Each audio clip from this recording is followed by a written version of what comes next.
drive me closer. I want to hit them with my sword.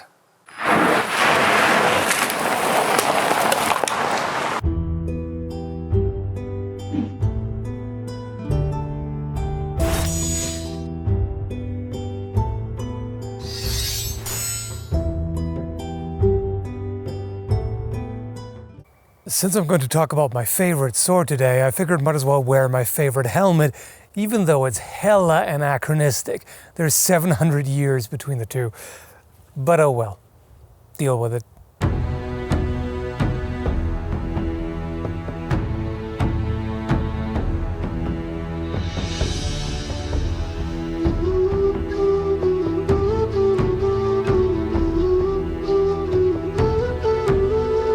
So this is the Lockwood SL 1019B, and I'm gonna get rid of the scabbard because it's not part of the package.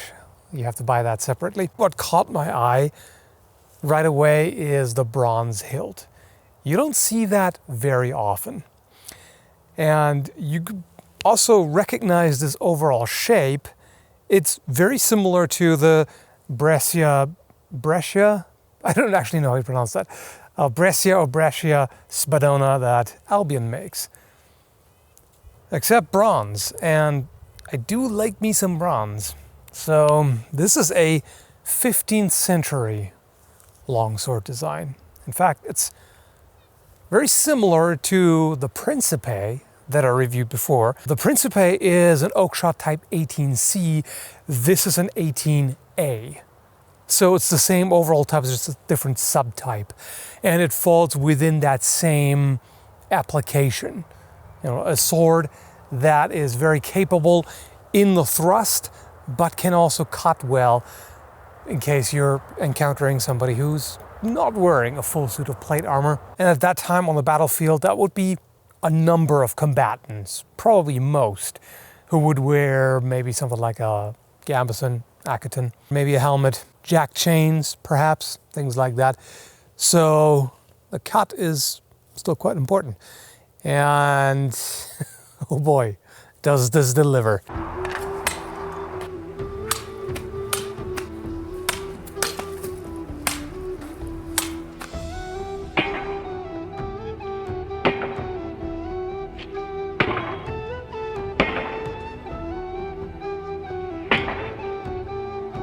The blade is made of 6150 spring steel, which is always a great choice for sword reproductions. Not an authentic one. It's substantially better than anything they had in history in terms of hardness, wear resistance, toughness, etc. And it's tempered to a hardness of 52 to 53 HRC.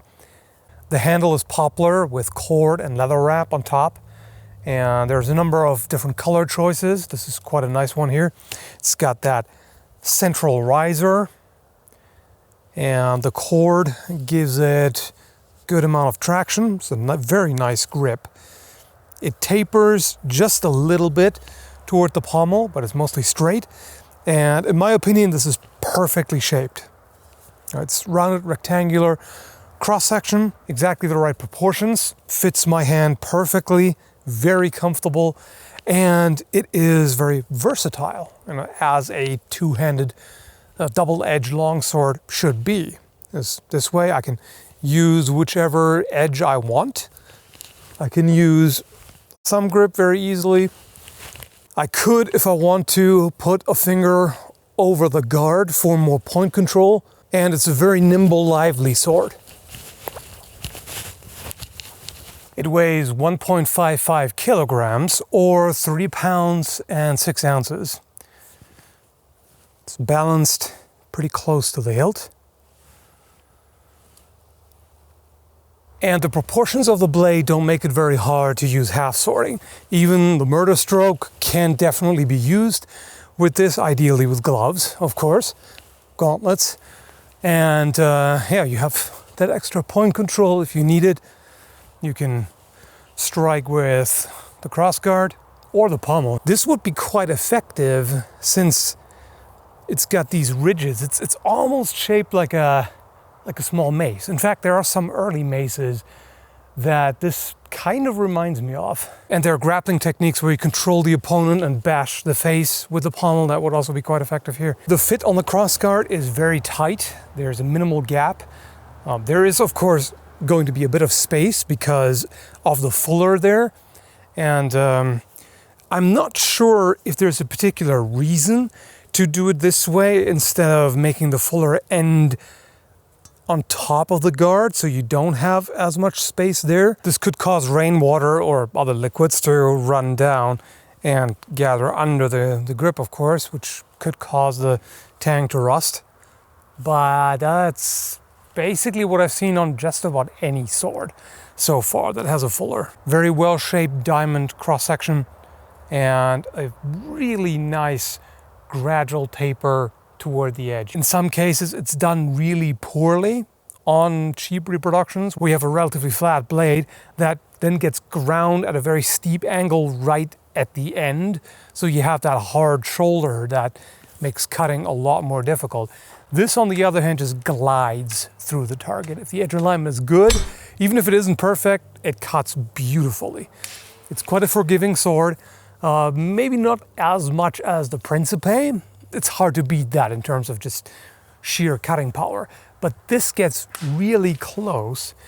And the reason why this is my favorite, rather than the Principe, is the grip here.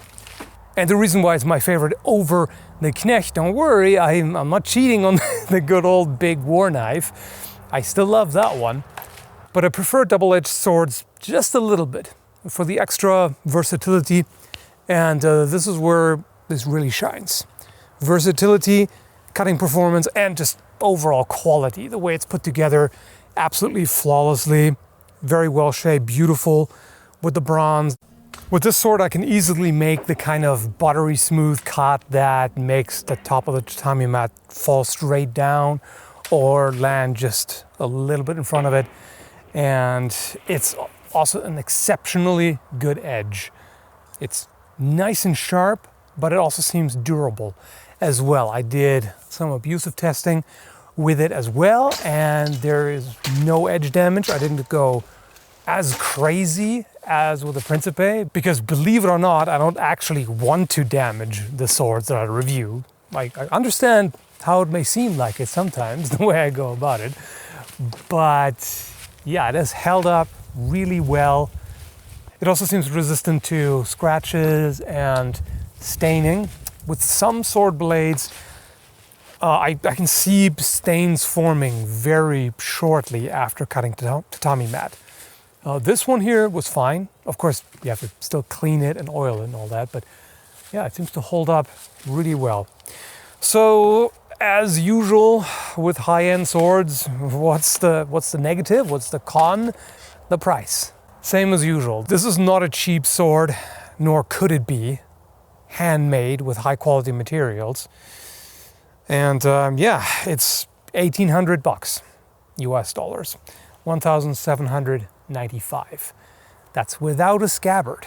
If you want a scabbard, that's another between $500 to $600, which is why high-end swords usually don't come with one. I was lucky enough that this one came with it. It was used, and the person who owned it before bought one, so there was a lot of money in this. But generally, you can't really expect to get one at that price, because a well-made scabbard, again, high value proposition. So yeah, it's an expensive one. However, the quality is on par with Albion. Yes, I said that. The quality is basically the same as Albion, as far as I could tell. I cannot tell any difference in terms of fit and finish, handling, sharpness, cutting performance, etc. This is where it's at. There's a waiting time on these, but it's not as long as Albion's. It's 5 to 6 months currently. And I remember it used to be 2 to 3 months. So Lockwood has also gotten more of a backlog at this point. But still, that's reasonable enough, particularly if you are able to do a payment plan, and it takes you a while to save up for it anyway. And this is literally it. This is the one negative thing that I can say. It costs a lot of money. I generally try to find negatives to make the review balanced. Like, really, the only other thing I could potentially point out is, that the fuller extends and causes a larger gap in the guard than there would otherwise be, which could potentially allow moisture to get in there. But again, I cannot remember seeing a sword where it's not like that. So yeah, it's pretty common, and I don't really expect it to be that big of a deal. Unless you're literally rolling around in the mud with it, or cutting in the rain, which I would not recommend. So yeah, that's really all I can say. It's a fantastic sword. Anyway, that's all I've got to say about it. Links and more info in the description, as usual, and hope you enjoyed the review. Thanks for watching. Have a good one, folks.